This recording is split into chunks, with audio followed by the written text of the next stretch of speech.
aniqlab qo'yishingiz shart emas, juda ham bir anaqasi bor. Bilib olishingiz kerak, точно qaysi yili qo'ydirgansiz. Mana bunaqa narsasi bo'ladi, instruksiyalari bo'ladi. Bunisi o'zini как pasporti. Sizga bu yerga yozib beraman. Qachon olib tashlasak bo'ladi, nima qilsak bo'ladi-da, yo'qsa olaman. Biz hozir qizimizga implant qo'yamiz.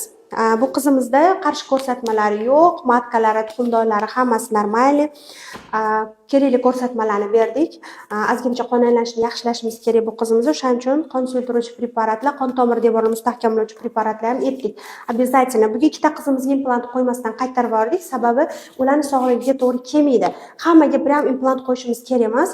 Agar mos kelsa, analizlarning javobi to'g'ri kelsa, qizimizni sog'ligiga ziyon yetkazmasagina faqat qo'ysak bo'ladi.